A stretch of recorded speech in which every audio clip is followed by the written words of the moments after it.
Okay, so we have introduction to chemistry today. Chemistry is one of the aspects of sciences, major sciences.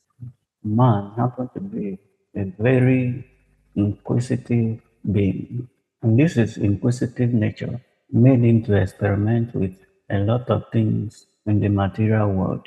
He experimented with things to feed himself, to clothe himself, and to shelter himself from the elements in the environment. And this is quest to know more about the material world around him has driven him to develop an aspect of knowledge known as science generally.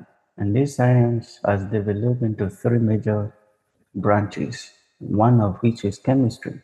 The question then is, what is chemistry? Chemistry, being one of the three branches of pure sciences, deals with the composition, the properties and uses of matter. Now, when we say composition of matter, we mean what matter is made of.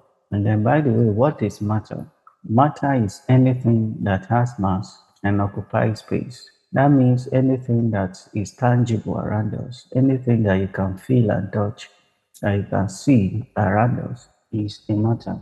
As long as it has mass and it occupies space, then it's a matter. So the study of the composition, the properties, and the uses of such a material is what is known as chemistry.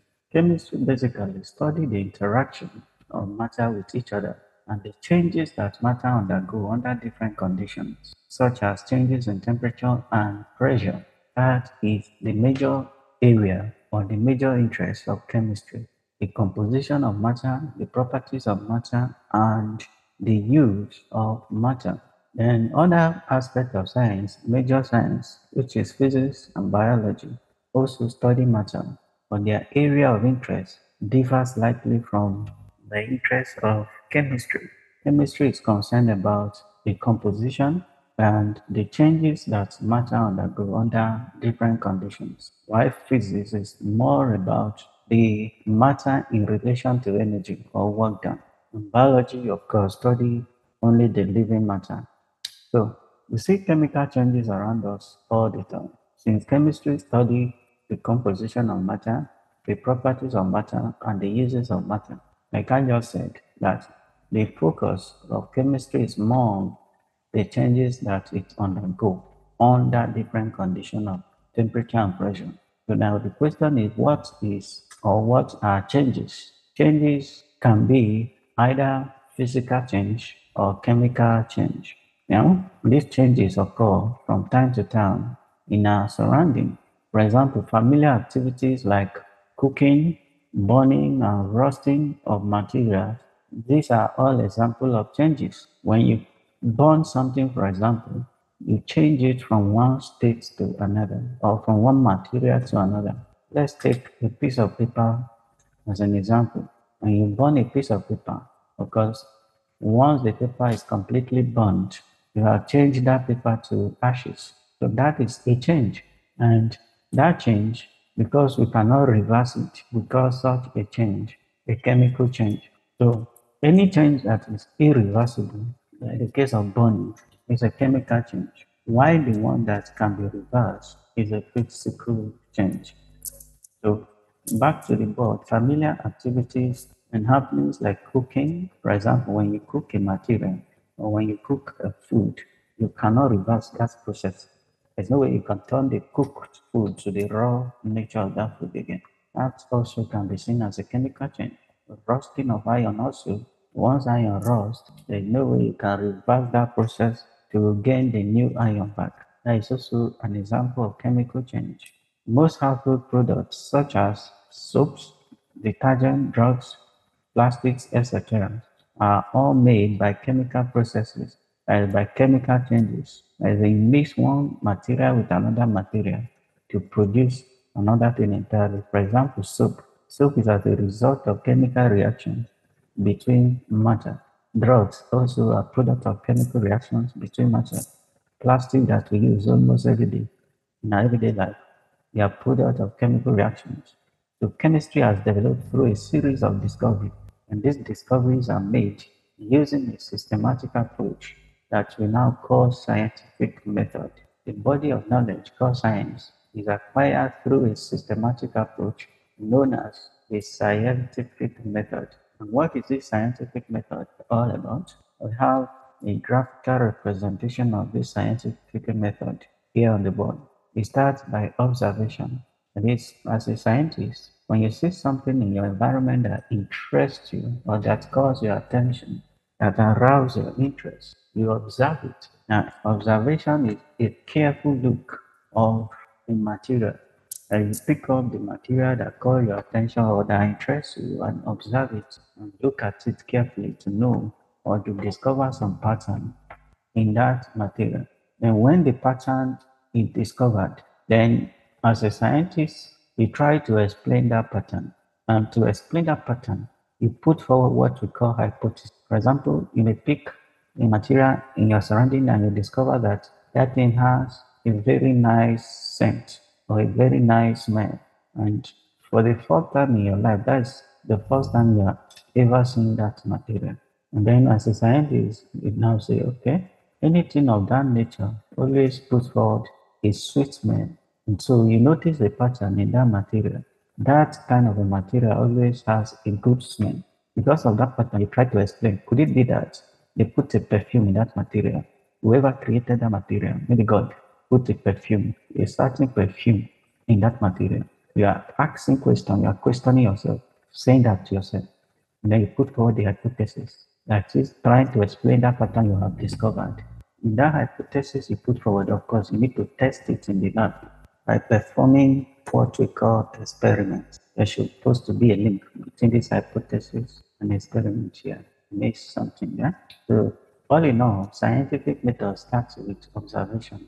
Observation is a careful study or careful look in matter or any object that calls your attention, that interests you. When you notice a pattern in that object, and that pattern brings about a problem. Now, what is a problem in this case? The problem is you trying to explain that pattern you noticed. And in the process of trying to explain the pattern, you put forward a suggestion that, okay, this pattern is as a result of so and so.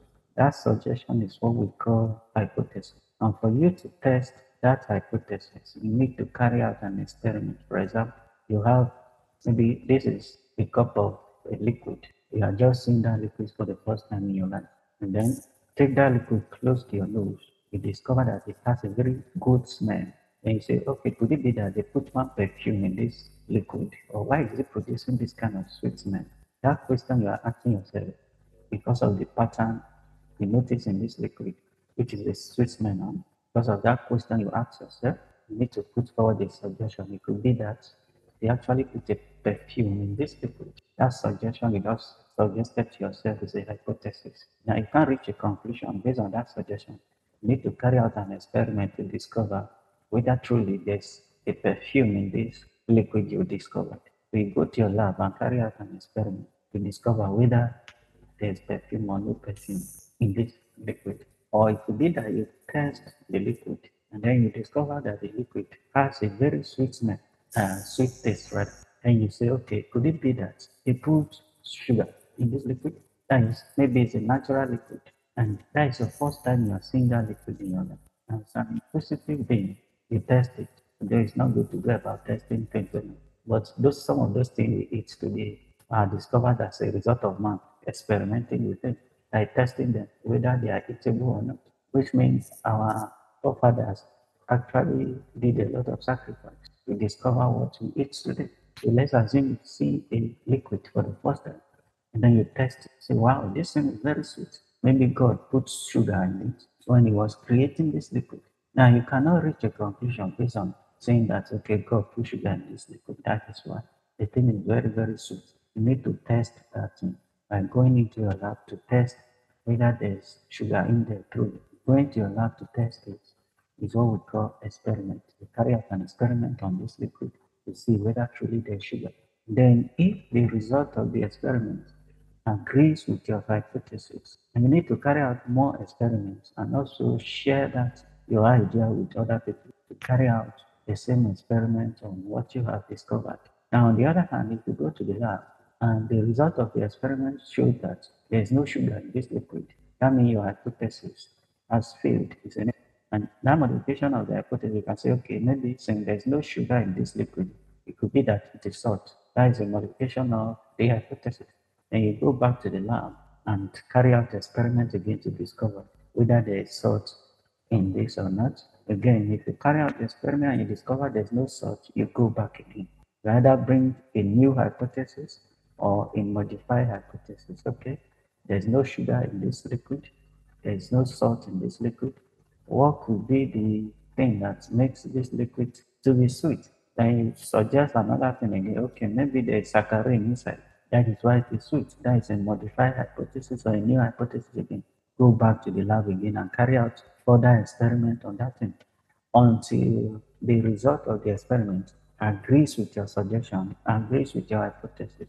And once the result agrees with your hypothesis, it's not enough to reach a conclusion. You need to carry out further experiments over and over again. Then if the result that the hypothesis is actually true, you need to share your result with other scientists to also carry out the same experiment on that thing you discover. If they discover the same thing, that is, their result agrees with your hypothesis, after several experiments, then we can now put forward a theory that, okay, this liquid actually have whatever it is, maybe saccharin that makes it to be sweet, or sugar or salt that makes it to be sweet. And in this case now, since our first try, our first attempt proved that there's no sugar, the second attempt proved that there's no salt, the third attempt, okay, we say saccharin, there's no sugar, there's no salt, therefore it has to be saccharin. Then we test the hypothesis by carrying out experiment and we discover that it's actually saccharin. And after that, you need to share that experiment with others. So they carry out the same experiment. If they discover the same thing, okay, it's the saccharin that makes this into sweet, then we can put forward a theory that so and so liquid discovered by so and so person has saccharin inside. That is why whenever you test it, it is very, very sweet. So the knowledge that is acquired through this type of systematic approach is called science. And that systematic approach is what we call scientific method. The scientific method basically starts with observation. After observation, there is a careful look or a careful study of a material or a matter. Then when a pattern is noticed in that matter, they will put forward a suggestion which we call a hypothesis to try to explain the pattern that have been discovered. That pattern creates a problem. As why is it a problem? As a scientist, you want to know the reason why that pattern is always present in that kind of a material. And for you to solve that problem that you have discovered, you put forward a suggestion. It could be that so and so thing is present in this material. That is why this pattern is noticed. Then you have to test that hypothesis, that suggestion, by performing what? Experiment. After experiment, of course, we have result. If your result is positive, carry out further experiment to prove that result over and over again. If the result is positive again, it brings a theory. Then you can conclude, okay, so and so material contains so and so thing. That is why that pattern is noticed. On the other hand, you observe something, you notice a pattern, of course the pattern brings about a problem because you want to explain that pattern. That is a problem in this case. Then you put forward a suggestion, which is hypothesis. Now to test the hypothesis, you carry out experiment and the result of the experiment is negative. If it is negative, you have to modify what? Your hypothesis. You either modify your hypothesis or bring out a new hypothesis altogether. Then go back and perform experiment again. If the experiment produces positive result, then carry out further experiment. One experiment is not enough for you to put forward a theory. You need to carry out more experiment over and over again. Further experiment, you can see experiment here is in plural. You need to carry out experiment over and over again. The result proved to be true over a period of time. After several experiments, then you can put forward a theory that, okay, that pattern that is noticed in this material is as a result of so and so that is present in that material. On the other hand, after this experiment, if the result is negative, again, modify your experiment and modify your hypothesis again, or you put forward a new hypothesis altogether. You continue that pattern over and over again until your result is true. Once the result is true, share the result with other people. Let them carry out the same experiment again. After several experiments, then we can put forward a theory. This pattern that is noticed in this material is as a result of so thing discovered by so scientist, the first person that bring about that idea. So the scientific method starts by what? Using our senses to observe what is happening in our surroundings. From a given set of observation, if a problem is noticed, scientists put forward a reasonable hypothesis and carry out experiments to test it. And they do this by what? Carefully recording their observations and the results of their experiments. The experiments support the hypothesis. They carry out further experiments and then discuss the results of the experiment and the hypothesis with other scientists in the same field so that the hypothesis can be tested over and over again. When the hypothesis has been tested and found to be correct within limits of available evidence, it becomes a theory. A scientific law or principle is established only after the theory has been extensively tested and proven true, without any exception. Without any exception. If there's exception, then we need to modify the hypothesis or bring a new one entirely. If the experiments are negative, if the results of the experiment are negative, the scientist goes back to his hypothesis and either modify it or put forward a new hypothesis. Approach of acquiring knowledge through a systematic approach known as the scientific method is known as science. Now, the focus is on chemistry, the relevance of chemistry to us in our everyday world. Why do we need to study chemistry? What is the importance of studying chemistry? Chemistry found application in our everyday life in different fields of human endeavor. For example, chemistry is relevant in the food industry because one of the basic needs of humanity is food. I don't think one can live without food. So food is one of the aspects that chemistry has contributed immensely to us. Through the knowledge of chemistry, things like fertilizers and insecticides are produced that help to increase food production because the chemical industry produce fertilizers and insecticide, insecticides, pesticides. All of these are products of chemical industries. And so now all of these, of course, are used for food production. Fertilizer help to increase yield. Insecticide help to kill insects. And pesticide, the same thing, help to kill pests. In order to increase it, the focus is to increase food production. And so all of this material, all of these products here are made available through the knowledge of chemistry. So fertilizer, insecticide are produced that help to increase food production. Also, chemical processes are designed to preserve and store food for long period of time. For example, canning of food. All of these are products of chemistry.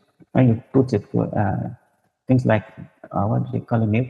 If you put milk in a can, it can stay for a very long period of time. They increase the shelf life of that milk. So canning is as a result of knowledge of chemistry. Also, chemistry helps us with a lot of food preservative, such as now if you read any food label, you may see something like acetic acid as a component. Yeah, acetic acid acts as a preservative in most of those food that have been processed. Now, where do you get acetic acid from? It's a product of chemistry. So, chemical processes are designed to preserve and store food for long periods so that it can be exported to distant countries and made available to more people. So through the knowledge of chemistry, food are enriched with essential nutrients to fight deficiency conditions. For example, most foods are now enhanced with vitamins and minerals. You read some label, you see additives, ascorbic acid, which is vitamin C, and vitamin A, also as supplements. All of these are added to food to increase essential nutrients and to fight deficiency conditions. So all of these are made possible as a result of knowledge of chemistry. So one of the relevance of chemistry in our today world is in the food industry. Without the knowledge of chemistry, we may not be able to have fertilizer, we may not be able to have insecticides, we may not be able to develop processes that help us to now preserve food for a very long time. Even refrigerator you used to cook to cool your food. The major component that makes it to cool there is a chemical. which is a refrigerant. Now, who bring about the refrigerant? It is a work of a chemist. Now, even though the body is designed as a result of mechanical process, but the main thing that makes it to cool the food, which is the function of the refrigerator, is the chemical inside, which is the refrigerant. The chemical is from chemical industry, which is a function of a chemist. So that is the relevance of chemistry in food industry. Another aspect is clothing. Chemistry is relevant in clothing because with the knowledge of chemistry, man-made fibers are produced as a result of chemical research. We have a lot of fibers now. Even the natural one, the cotton, has to undergo several chemical processes to produce the type of clothing that we wear today.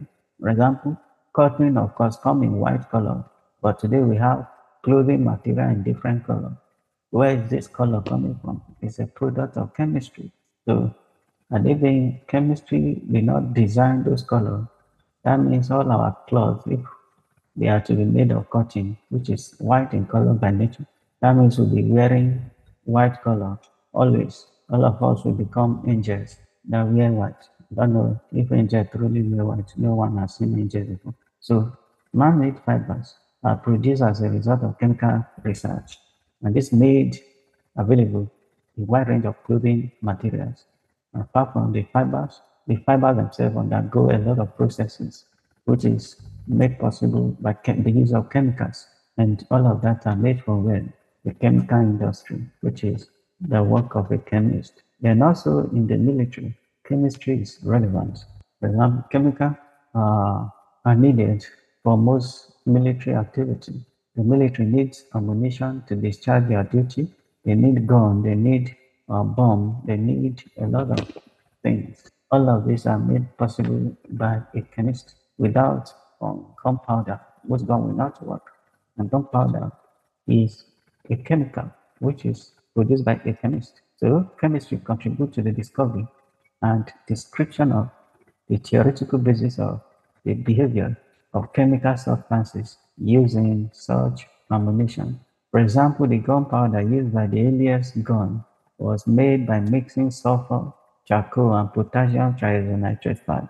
All of these are chemical. Sulfur is a chemical, charcoal is a chemical, potassium triisonitrate 5 is a chemical. Now, how do human beings know that if they mix these three things together, it will give a gunpowder? It's as a result of research by chemists. The chemistry is relevant in military. Also, the manufacture of smokeless powder, gunpowder, was based on gun cotton, which is made from cotton fibers soaked in a strong triisonitrate 5 and sulfuric acid. So all of these, you can see, these are all chemicals, which are products of chemical research. The chemistry is relevant to the military, even as advanced as today military service is. They cannot become advanced without the knowledge of chemics. All those advanced technology they make use of, they are all products of science and technology, of which chemistry is one of the core aspects of science and technology. Also, space science, chemistry is relevant. Space science is made possible by science and technology.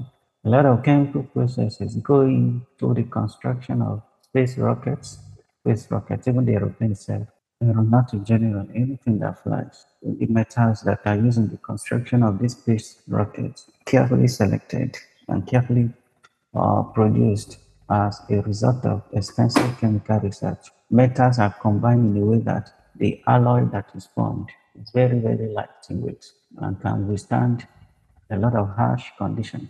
You cannot just use any metal to construct those space rockets. They are specially made alloy that is made possible by extensive chemical research, the work of a chemist. So, in essence, chemistry is relevant in space science. Even the fuel that the space rocket make use of are also product of chemistry.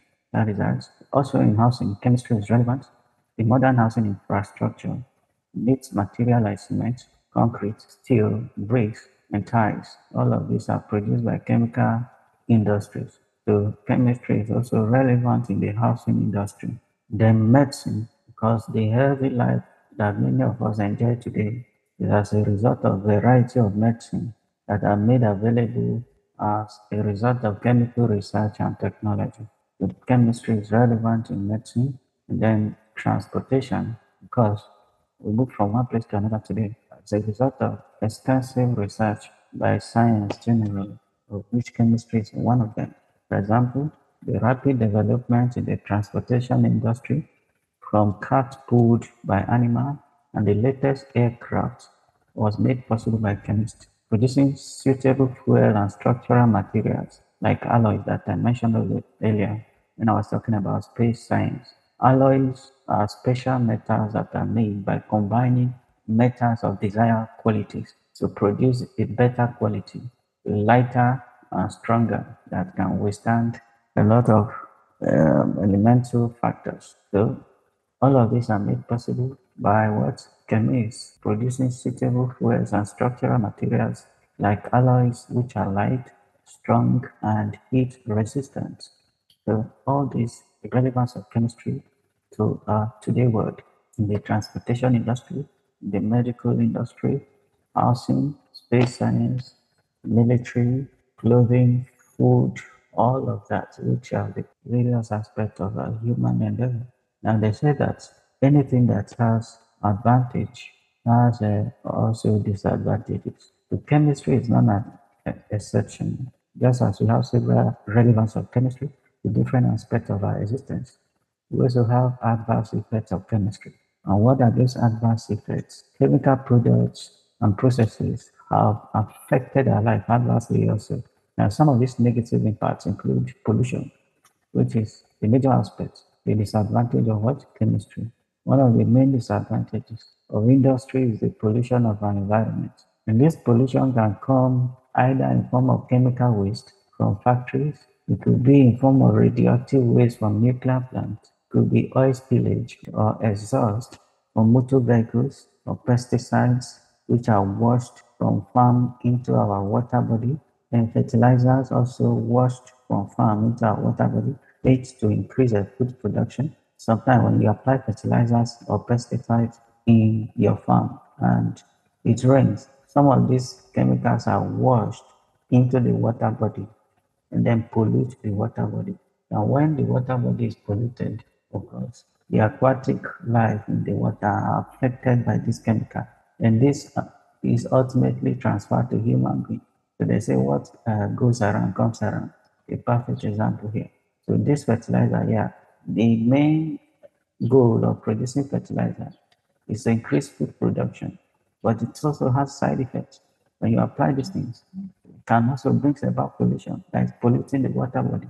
And then there's also what we call acid rain, which is also caused by what? Pollutants in the air. And these pollutants could be excess of CO2 in the air, which is as a result of burning all of that. Then all of this make the environment unclean and endanger plants and animal life. Another major issue is drug abuse. Now, even though drugs are produced to improve human life, some of these drugs have addictive property, such that when you begin to take them, your body becomes dependent on them in a way that if you don't take it, it's as if you're going to die.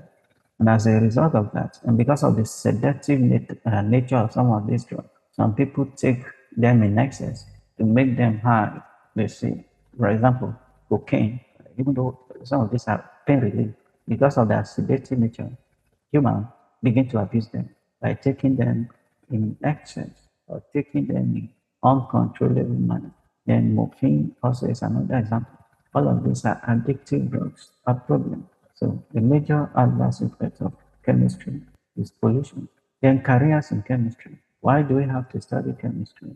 As a chemist, what are the benefits of being a chemist? There are many job opportunities available for students with the knowledge of chemistry. The sector of the economy which offers such opportunities are the teaching service. There are most people that want to be teachers. It's one of the aspects that you can work as a chemist, as a graduate of chemistry.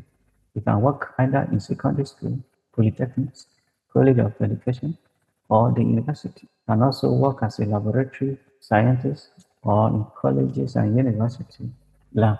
Then health service is another aspect. You have knowledge of chemistry, a graduate of chemistry, or any chemistry-based discipline, such as pharmacist. You can work in the health service. You can be a pharmacist. Without the knowledge of chemistry, there's no way you can become a pharmacist. You can be a biochemist. You can be a chemist itself. You can be a nutritionist. You can be a dietitian, a doctor, nurses. That these two cannot be doctor. There's no way one can become a doctor or a nurse without a good knowledge of chemistry. You can be a medical assistant, you can be a laboratory assistant, or you can be a dispenser in the hospital or in the pharmacist. All of these disciplines are made possible with the knowledge of a good knowledge of chemistry.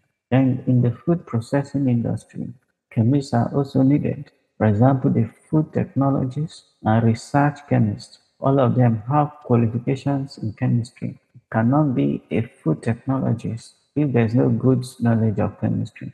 You cannot be a research chemist if there's no good knowledge of chemistry. And petroleum and petrochemical industries, of course, all of these deal with chemical and chemical processes. And who work with chemicals and chemical processes, of course, it has to be a chemist. The application of chemist, research chemist, chemical engineers, laboratory assistants, all of these are all chemistry-based careers. The manufacturing industry, we have things like research chemists and chemical engineers who work in such industry. A wide variety of manufacturing industries such as iron and steel, works, and then even cement factories. All of these need the knowledge of chemistry. And in the extractive industry, chemists are needed. The mining engineers, the geologists, all of these have good knowledge of chemistry. There's no way you become any of these mining engineers or geologists if you are not a chemist. Chemistry is one of the core disciplines before you can qualify in any of these careers. Then agriculture, agricultural scientists, chemists, biochemists, and physiologists engage in research to improve the quality and yield of crops and livestock and to advise farmers. All these disciplines require the knowledge of chemistry. And then lastly, the forestry. Forestry scientists engage in research to preserve and improve forest and forestry products. They all have good knowledge of chemistry. So as a chemist, a good chemist, you can function effectively in any of these industries when employed in any of them. That is that for introduction to chemistry. Chemistry what? The study of the composition of matter, the properties of matter, and the changes that matter undergoes under different conditions of temperature and pressure. Now, this matter we are talking about is, by the way, anything that is tangible around us that we can see, we can feel, we can touch is called a matter. In other words, a matter is a thing that has mass and occupies space. So that is introduction to what? To chemistry.